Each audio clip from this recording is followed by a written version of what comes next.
Hey everyone, it's Russ, and welcome to another episode of Women's Retirement Radio. Today, I am super excited to have Dr. Travis Parry on the podcast with us. Travis and I were introduced by a mutual acquaintance here a few months back, and have had an opportunity to chat and get to know each other. I thought, for a variety of reasons, many of which we'll cover here in our conversation, that Travis would be a great person and subject matter expert to bring into the conversation, and maybe tie some of his experience and expertise into retirement planning. So, Travis, welcome. Glad you could join us today. Absolutely. Thanks for having me on. Yeah, why don't we start by you just kind of introducing yourself, telling our listeners a little bit about who you are and what it is you do. Yeah, for sure.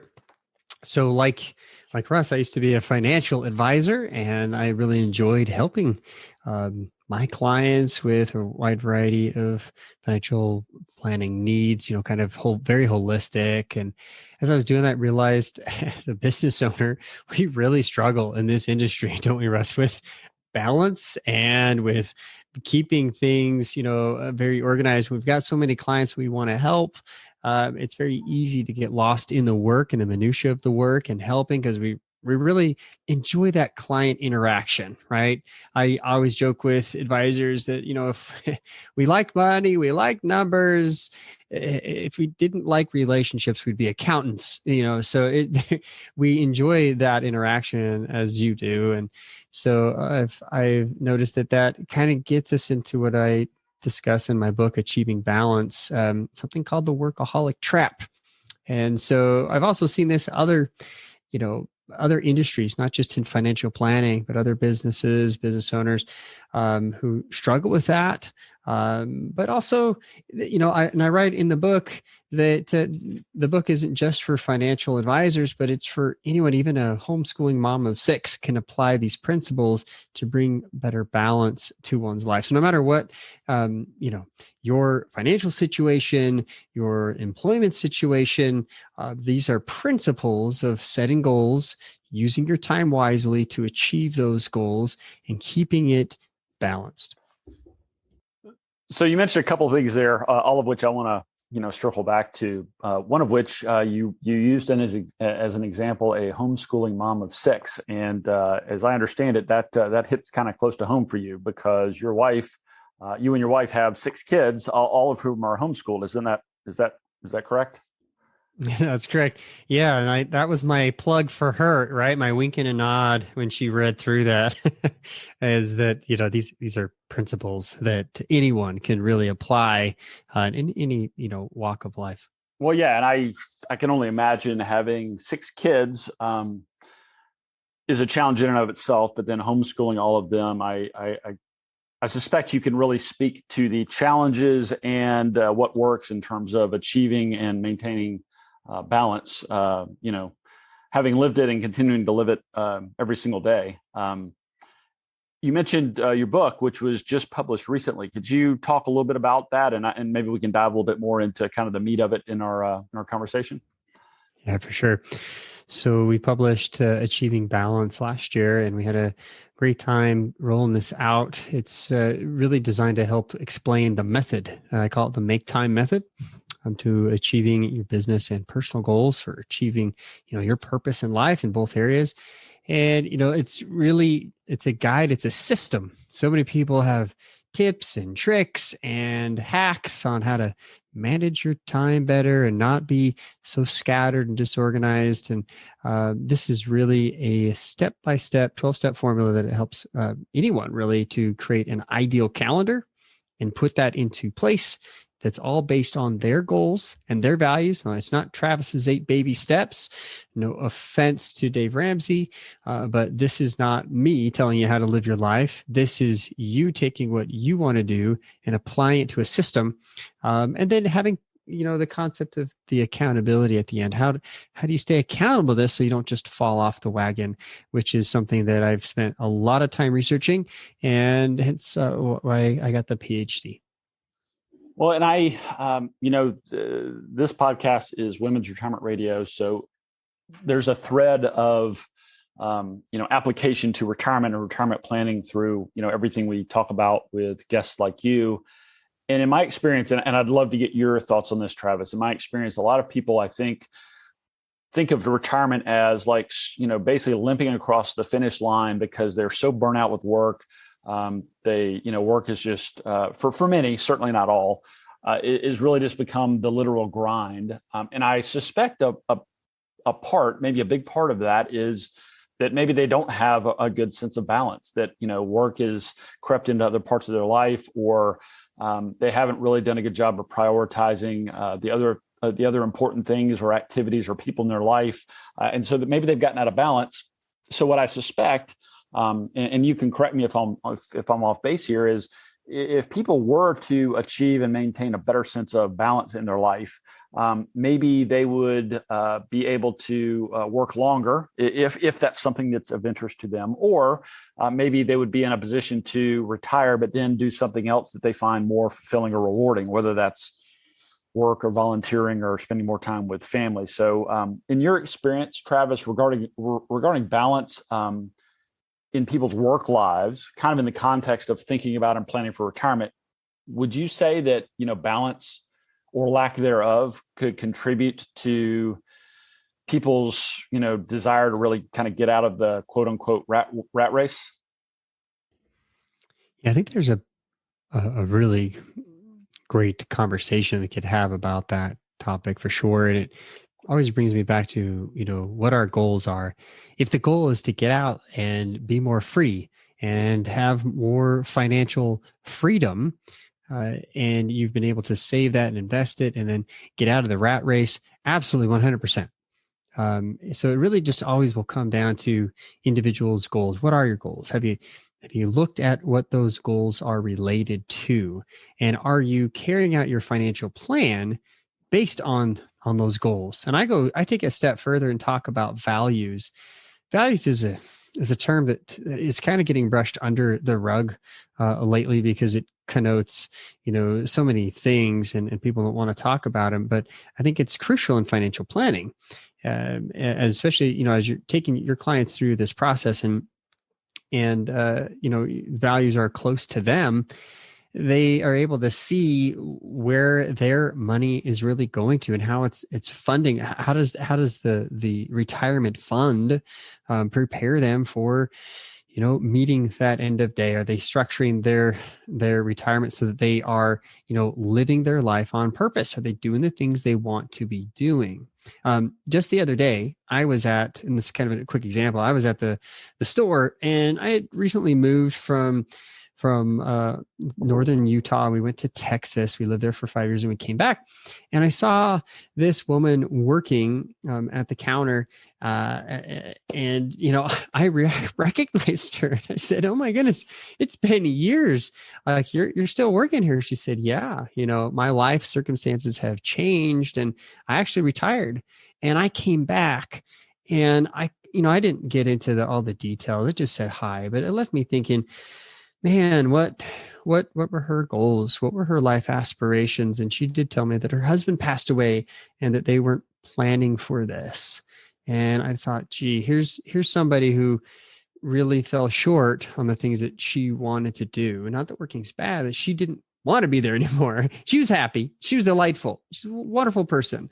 But I could tell that she was just kind of like, yeah, circumstances have changed. And it's really hard not to wonder. I didn't pass the judgment, but it's hard to wonder what their planning was. And were they planning for contingencies in those plans to get her there? And now her work-life balance is turned upside down because of most likely the lack of planning. Well, I'm thankful that you brought up the topic of values. That's something that I have written about and communicate a lot with my clients around, because I think having an understanding and acknowledgement of our values can really serve as a solid foundation for making decisions about, what's important to us. How do we spend our time? Who do I spend our time with? All of which you just touched on. So I'm glad you brought that up. The other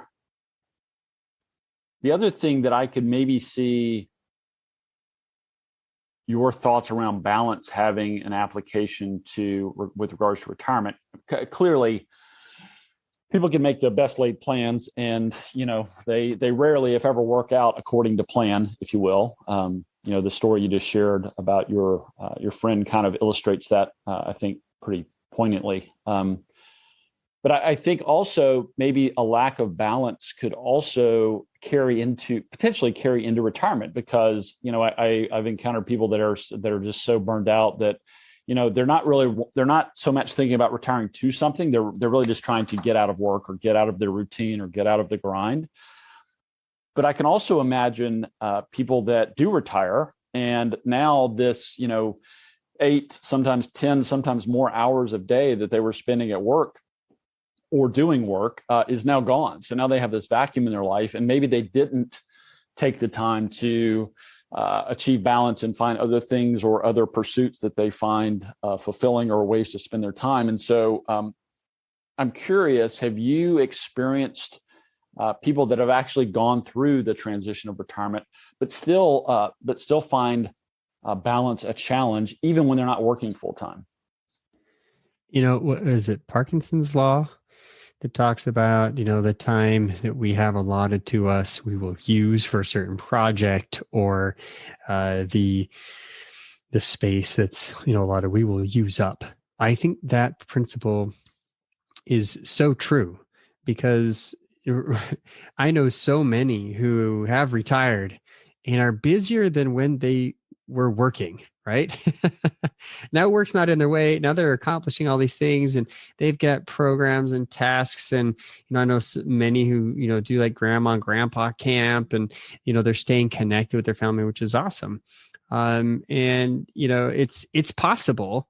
It's possible that they may be, getting out of balance. But I think this kind of begs the question of what the definition of balance is. Everybody has a different definition. I've interviewed over 200 business owners and financial advisors, and they tell me all, it's more integration or harmony, or it's not doing, everything at once. And I've come to the conclusion that the first myth of balance in the book that I outline is balance is not doing it all at the same time. It's focusing on your highest priorities.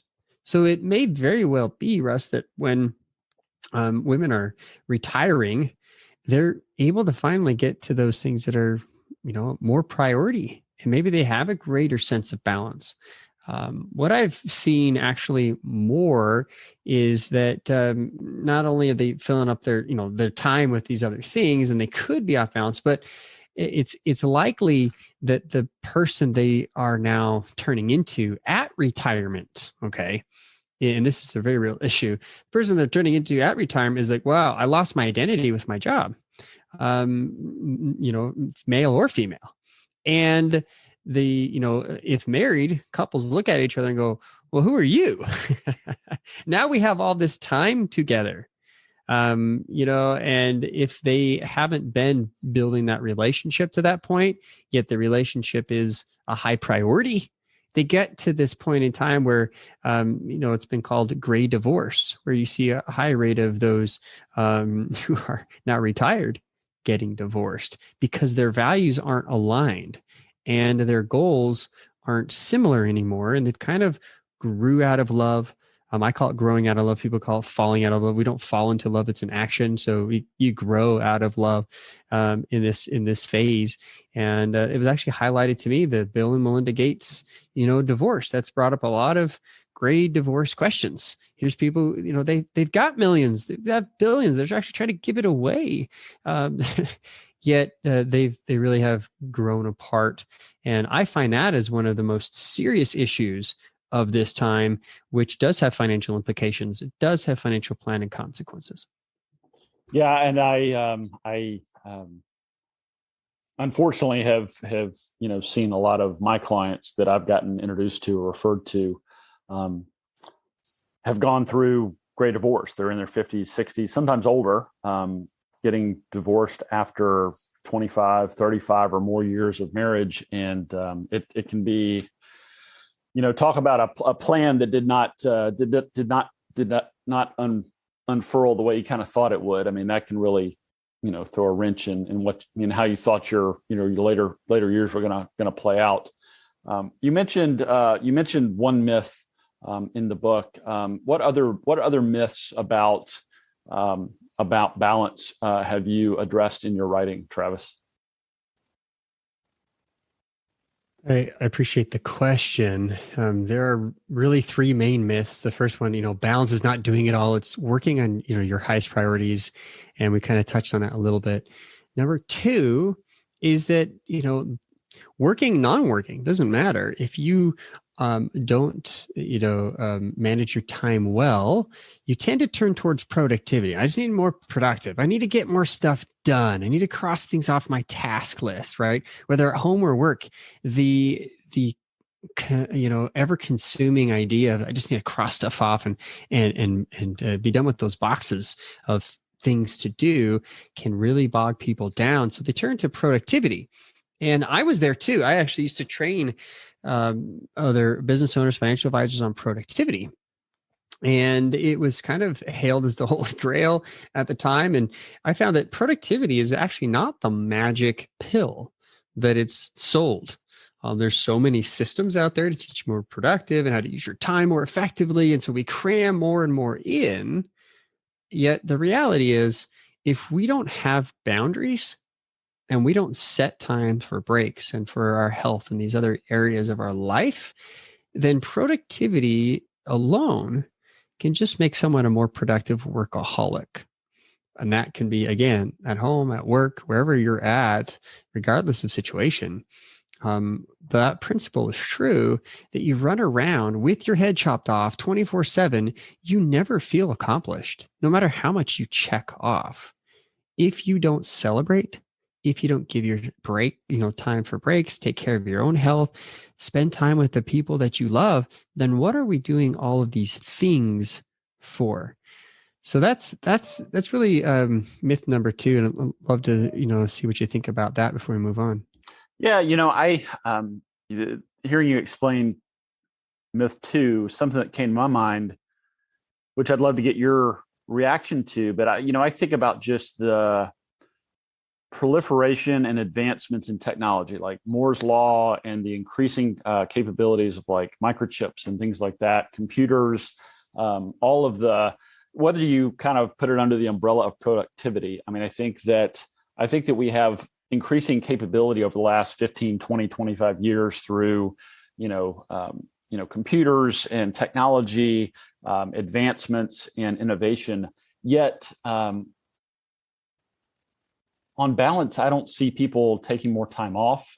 In fact, I've read studies that in the U.S., people continue to take less time off each year, like don't even take a 2-week vacation throughout the course of a calendar year. So hearing you talk about, productivity not being all it's cracked up to be, not being the silver bullet, I was actually thinking like, as a society, I'm amazed that we don't seem to be benefiting from the collective productivity gains that we should all have, been benefiting from regarding technology and things like that. So has that been your observation as well?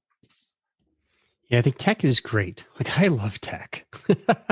I've got the latest iPhone. I've got, an iMac in front of me. That these things cost thousands of dollars, and it's wonderful technology. And there's so much software. There's so much, hardware. I'm wearing my, Apple Watch. I'm not trying to give a commercial for Apple, but give me a break. Like, there's so much stuff out there that we utilize. I know as financial advisors, fintech is huge.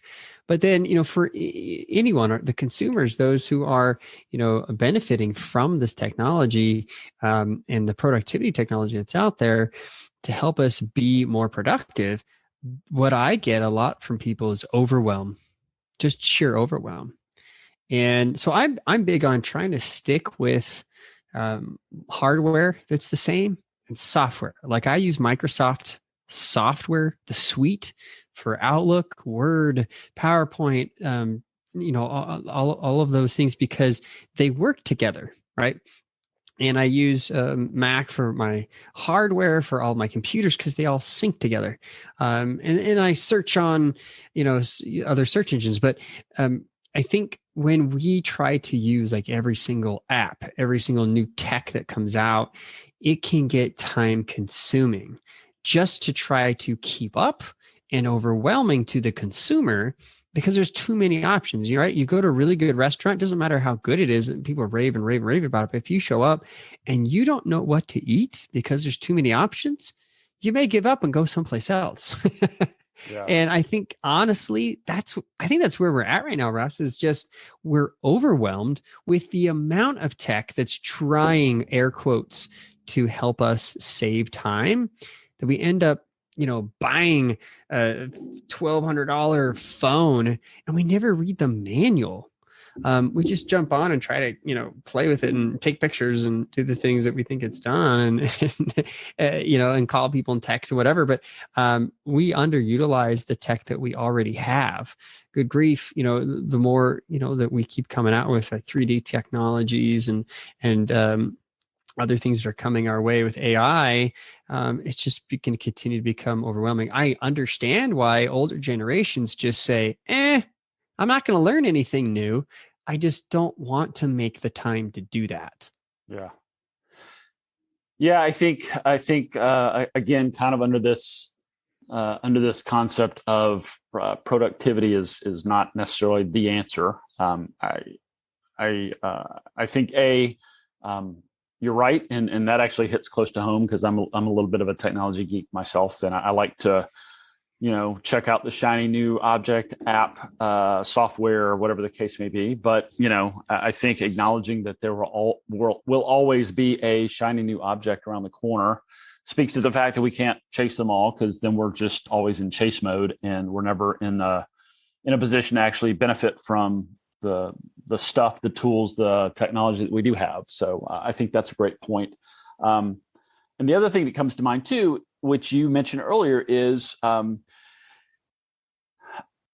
don't think productivity matters unless you have a really good sense of your values and what's important to you and what your priorities are. Because if you're able to squeeze another few minutes or few hours out of your day or your work week, I think you need to first decide, well, if you get some time back, where do you want to spend that time? Do you want to spend it with your spouse, with your kids, with your church, in the community, with your friends? I think a lot of people just say, well, if I get an extra 5 minutes or an extra hour or an extra 2 hours, I can spend that doing more of what I'm doing, without really taking a step back and looking critically at how they're spending their time currently. So I think we could probably speak for hours on each one of these myths. But you've covered the first two myths. What's the third one that you address in the book? All right, so the third one is really kind of a bigger bomb than that, and it is that personal development is not the end all be all.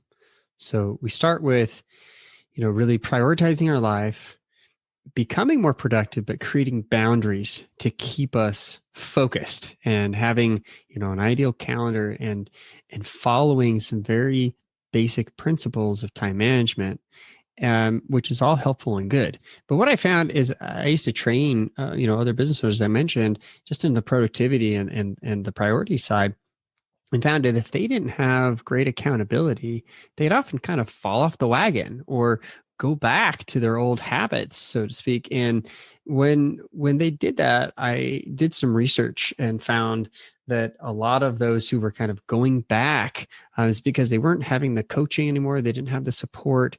But then in addition to that, it was they didn't have very supportive family or home life or spouses. So the key that I found to all this and keeping it in place is your spouse needs to be on board. Your spouse needs to understand the principles of balance, but then also support you in your effort to get there. And it's really not this huge discovery, because I think a lot of people, yeah, duh, Travis, that makes sense. If I want to change my diet, if I want to change my finances, it really helps to have both of the spouses there. And Russ, I know you've experienced this with your own clients. It's hard if you're only working with one of the spouses, the other one's not all that involved, right? Yep. So having them both on the same page is huge, to being able to see it through. But long-term, couple development that I introduced in the book, I introduced the term couple development. I wrote an ebook about it in 2010 when I discovered this concept. No one else had really written about it. No one really focused on it. And the idea of family development, kind of developing as a family, has kind of gone by the wayside because of some political things. But I really am trying to bring couple development into the spotlight. That is, personal development is great, especially, man, if you're single, that's what you have. You develop personally. But when you're married and you have someone that you're committed to, then, you have a partner that you're living with, like there's a level of commitment there that makes you really have to look at your time, because it's really not your own. You share that time with each other. You share space, you share resources, and being able to help each other. Not only is it helpful for you, but it's actually really good for the relationship. In fact, relationship, the best, researchers on relationship, the expert out there, Dr. John Gottman, has proven his theory of when couples are sharing goals and working to support each other on those, that they're happier. My dissertation work went a little bit further and said, what about the values? Couples' values. When couples have the same values and goals, not only are they doing better in their relationship, but they're actually happier psychologically. And for your audience, Russ, they do better financially. So there is a big need to not only help each other to be balanced together, but continue on this path. If they're married and, are living together, continue on this path to helping each other, being on the same team, sharing those values and goals, so that will continue to help the workaholic tendent person to not go back to their old ways, but also move forward and achieving all these goals together. And I've got to believe that also lays a healthy foundation to help a couple, avoid the pitfalls that they might otherwise encounter, where they maybe wind up in divorce court later in life because they've grown apart, or they've been focused on career, or focused on, raising kids, or whatever the case may be. I think, or I would imagine that what you're describing with this, this approach to couples getting on the same page and growing together, holding each other accountable, I would imagine that just provides a really deep and beneficial foundation for the relationship itself, let alone the fact that, they can, achieve better balance and things like that. So I would imagine, tell me what you think, Travis, but I would imagine that, that the benefits of this couples approach, not just to accountability and balance, but just, I would imagine it has far reaching benefits throughout the relationship and the broader family. Is that fair to say? Very. Yeah. And that's interesting, because I was attacking it from that perspective, and I was trying to find out I was looking at a strengths-based approach to what makes really good couples really good. We tend in research, especially in family science, to focus on the problems. Divorce. Oh, well, the first year is the hardest. And the first 10 years, if you can make it actually past 7, the average is, the age of a marriage divorce is 7 years. And we look at so much of the reasons why things fail. But oftentimes we don't give enough, kudos to those who have made it, and look at the patterns of those people. And we call this, a strengths-based research. And as I was doing a lot of the strengths-based research through my PhD experience, this is what I came to, and I discovered, and then it clicked, because it made sense that when I was helping those workaholics who were really struggling with their behaviors and trying to fix this long term, that they go through this boot camp that I'd have for them. They'd go through some coaching. And then as soon as we were done, I'd follow up with them 90, 180 days later, only to find out that, again, like I mentioned, they've kind of fallen off the wagon. So when I put those two together, and I really made this discovery that involving the spouse is where it's at. And I started to involve the spouses. And once I experimented with couples and said, hey, yeah, I'm here to help you, but your spouse needs to be involved, it was like, oh, yeah, that's true. Like, that would really help.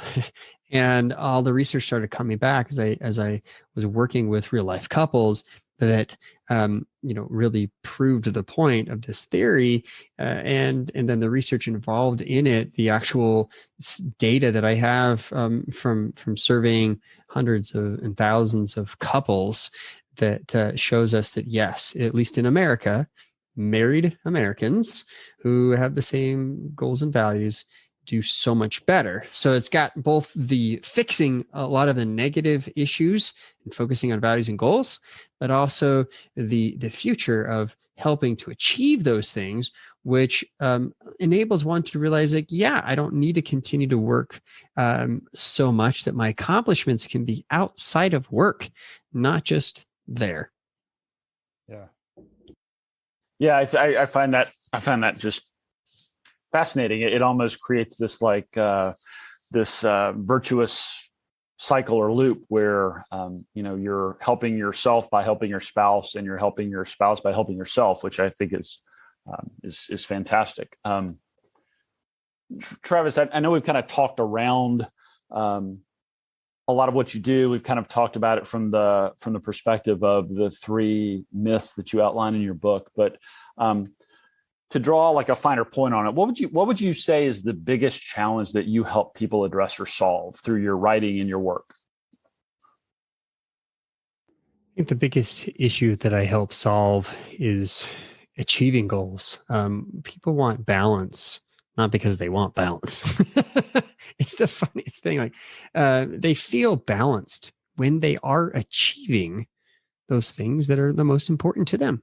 So, for example, I know a lot of people who value their physical health or spiritual health as, number 1 or number 2, depending. And so if we spend a ton of time on everything else that we have to do in life, then we're going to end up, not punching the clock on those things that are super important, like working out, eating right, not stressing ourselves out. And, that's kind of the physical health, but on the spiritual side, like serving people, becoming a better person, reading scriptures, going to church, like those things that we know we should be doing, if that's, our definition of spiritual health, right? It might be different for everybody. I understand that. So when those are taken into an account and you're making achievements in those areas that are super important, you feel more purposeful, and therefore you feel balanced. So balance is really this natural, effect of accomplishing the things that are most important in your life. So I really do believe that my mission is to help people achieve their goals and live their life on purpose. The whole reason why I actually wrote this book, Russ, was because my father passed away at age 49. My mom was not prepared for this. Our family of 8 was not prepared for this sudden change in everything. It affected our family business. It affected so many, relational things. And how old were you at that time, Travis? I was 26, and I was a financial advisor, and that was my first death claim. So having to process that and be my own father, I explained it better in the introduction to the book, but I was just floored. I was absolutely floored. And as I wrote his obituary, this is when I really got thinking and it started changing my life a lot, going, man, what if I only make it to 49? What if I only make it to 40? Like, am I going to leave an impact on the world, on my family? Are 1,000 people going to show up to my funeral if they did my dad?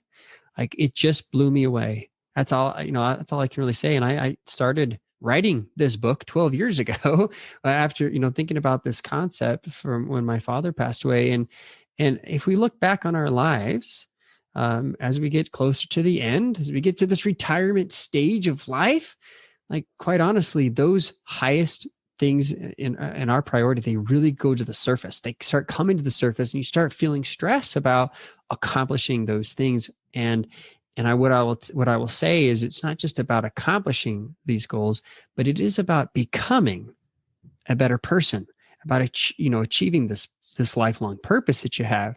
And that's really, quite honestly, Russ, that is really where I feel I'm supposed to help others, everyone, to live that internal purpose, those values that really drive them to become the best person that they should be. And I know a moment ago you basically characterized the biggest challenge you help people address is achieving their goals, because goal achievement seems to go hand in hand with feeling balanced, feeling calm, feeling happy. But hearing you describe the story about your father's passing, it sounds to me like another layer or another facet of that is helping people minimize regret in life,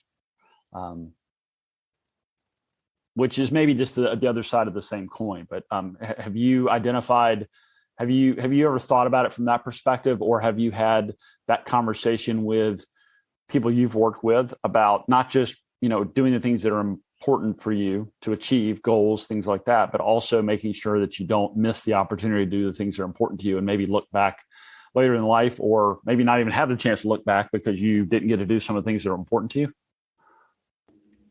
Yeah, and that is on my mind a lot. While I see the example of my father, who I think really accomplished what he was supposed to do in his time, I know a lot of people don't, and they live with that regret, and it causes a lot of stress. So I think one of the biggest things is, regret might be up there, but stress may actually drive us right to worse health, kind of speed up the process.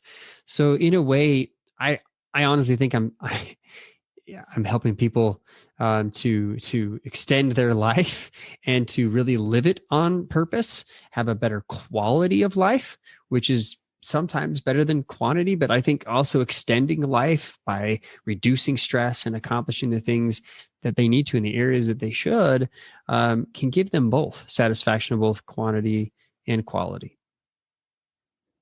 Yeah, that's fantastic. And I think whether you look at it from achieving goals or reducing stress or minimizing regret, I mean, at the end of the day, all of those, I think it's fair to say, are going to lead to better balance, more happiness, better relationships, all of which I think as a society we could probably all do with a little bit more of these days. So I think that's important and great work.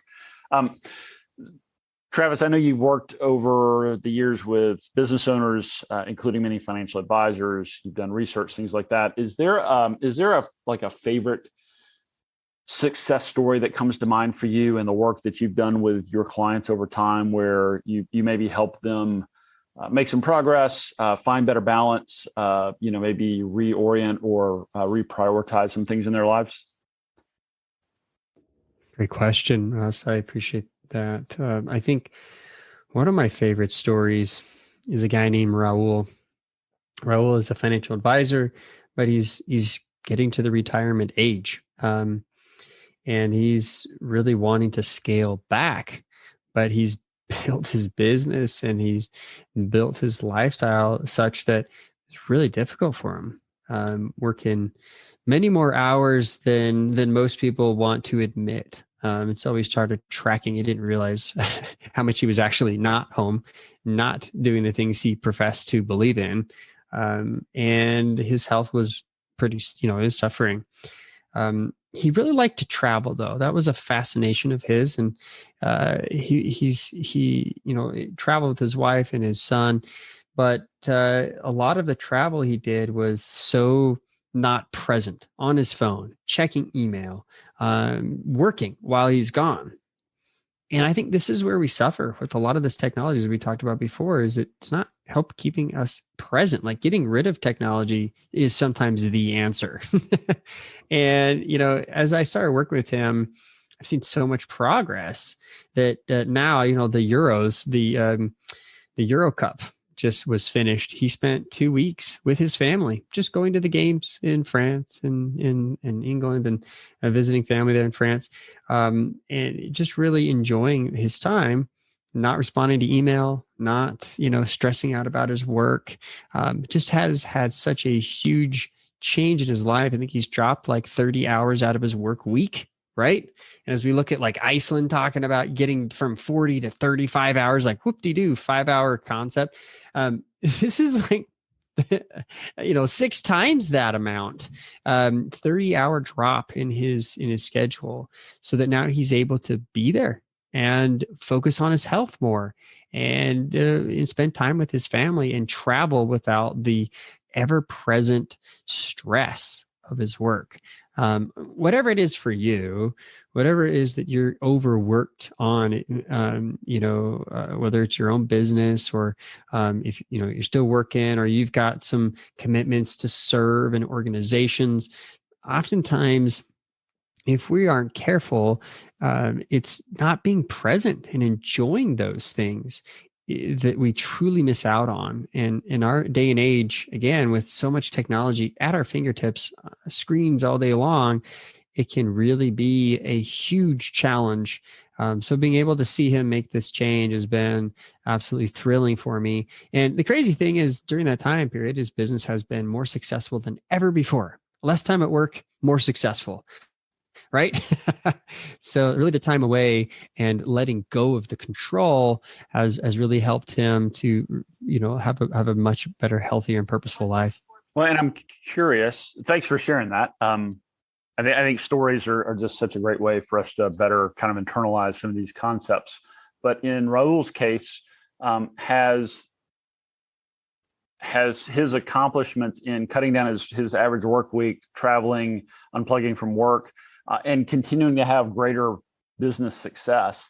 I'm curious, has that maybe shifted his view on retirement? Because I think you said he was kind of getting towards retirement age. So I'm wondering now if given kind of this new approach to balance, if maybe he's thinking about working longer. Yeah. I think actually it's allowed him to work less with fewer clients, which is enabling him to realize he doesn't maybe have to retire so fast, but that he can kind of scale out of it. And something kind of you brought up earlier. But the other thought came to my mind.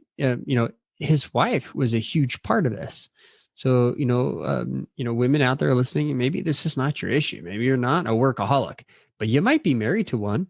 You might be married to the person who's really struggling, and it forms a negative impact on your relationships, maybe even your finances, and time away going on these vacations like Raul and his wife. He would not be able to do this without his wife. His wife was a therapist, right? So talk about someone who's equipped to helping.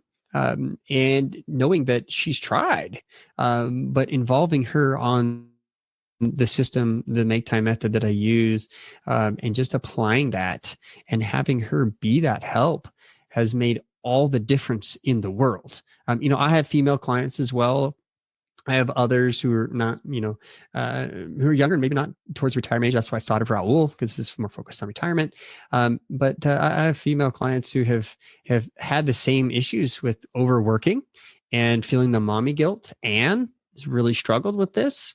One of my testimonials on my website, she is fantastic. She's in the book, and she dropped like 35 hours. Was able to be more productive in the time that she had, golf more, be there for her kids, and really balance the working mother, type of scenario, because she was able to basically cut her time in half at work. So it's living the dream right there, as far as what a lot of women want to be doing is working part-time and being there with their kids. So there's a lot to be said about that. But hearing her getting back to the game of golf, and she was some of a golf pro in college and really was doing fantastic there, getting back to the things that she loves and spending time for herself, having this, self time to recreate and to de-stress has been life-changing for her. And it's been incredible to watch go through this process just by using the system. So, again, if you're a working woman and you struggle with this, there's definitely, some concepts you can glean from the book that would help you. But also, if you're married to a workaholic, someone who's really struggles with this, and I find this mostly with men because I work with financial advisors, 80% are male. But the fact that you can be there to help and support him through that process is actually the key to long-term success.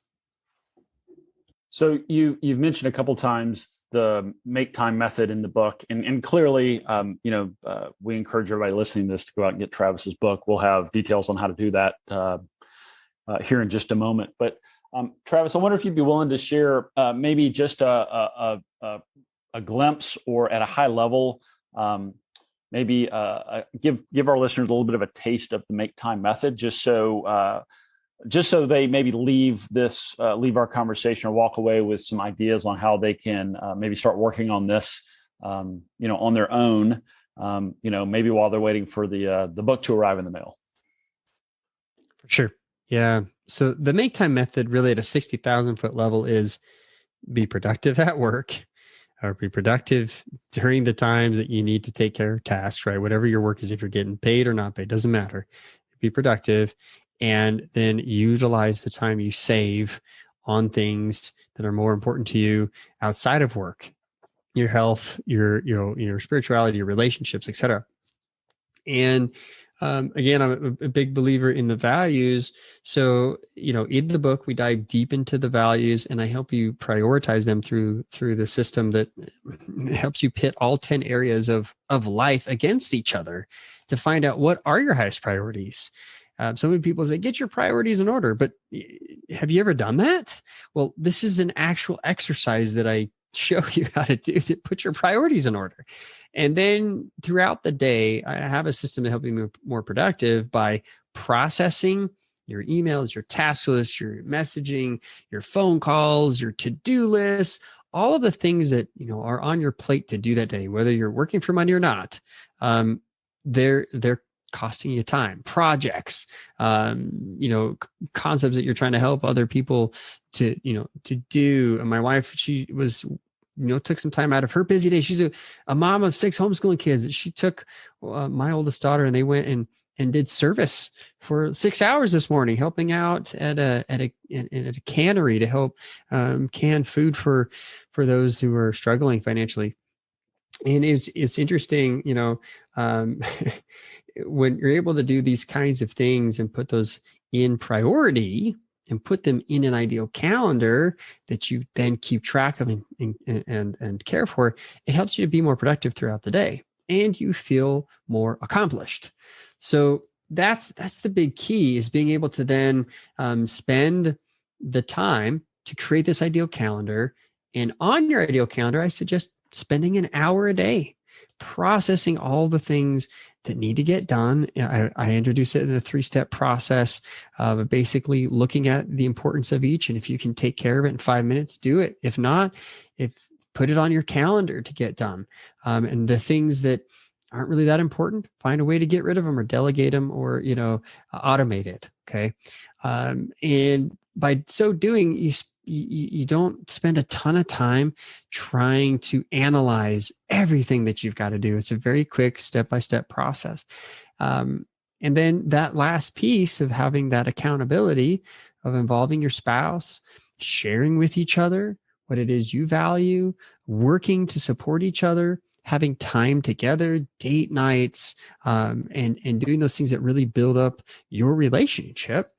So it's not just about accountability, but it's building that relationship is really the missing piece in this whole balance equation. That's great. Thanks for sharing all that. And again, I can't encourage people enough. Be sure to go out and get a copy of Travis's book. We'll include details on how to do that here towards the end of our conversation. Travis, a couple more quick questions. So This podcast is all about women in retirement. So I'm curious, though you're not a woman, clearly, when you think of the word retirement, what comes to mind for you personally?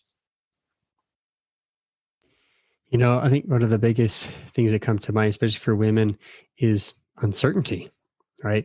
I understand. I talk every day, men, women, about their fears, about their goals, their dreams, their concerns.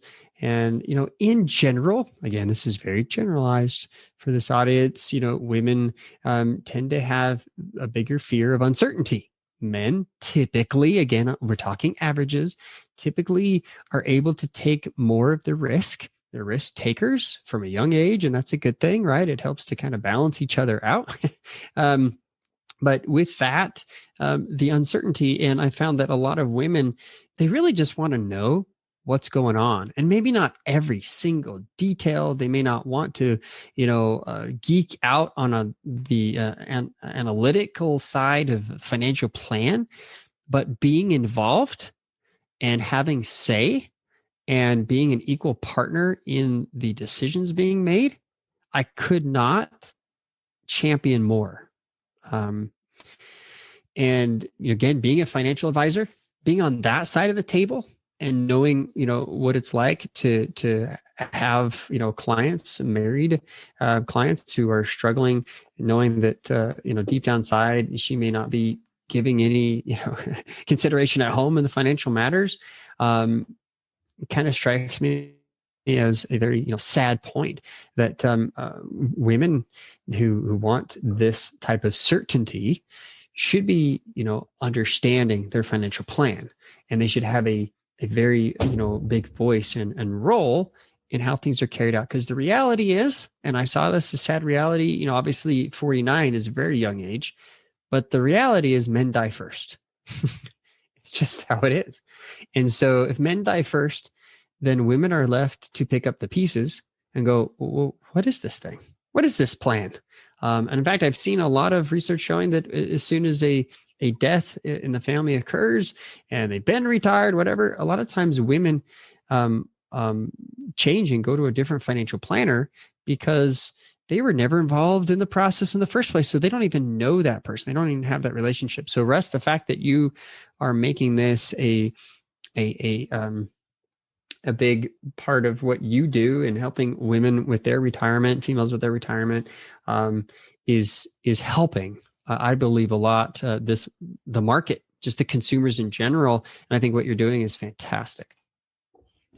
Well, I appreciate that, and I also appreciate your perspective on retirement, especially as it relates to women. And the statistic you referenced, which I've seen, was done by Fidelity a few years ago, and it said within 12 months of the death of a spouse, 70% of widows will change financial advisors because, as you stated, A, they either didn't have a relationship with the advisor, or B, the advisor, they feel like the advisor is condescending in his or her communication to the widow, which, again, I can't even wrap my head around that. But yeah, clearly there is a lot of room for women to be more vocal, have more of a voice in the family's financial decision making. So yeah, thank you for that. Travis, this has been great. I feel like you and I could easily talk for another hour, but in the interest of your time and our listeners' time, if there were one thing that our listeners could take away from our conversation today, what would you want that one thing to be? Live life on purpose. Don't be afraid to do the things that you should be doing deep down inside. We all have a mission in this life to accomplish, and we're either moving toward it or moving away from it. And the peace of mind, the true balance that is felt, is when you're living your life with that purpose and you're moving toward it because it's something that motivates you. You're not motivated by the fear of not, but you're motivated by the love of embracing who you are and your purpose. So if you have that purpose, fantastic, work every day towards it.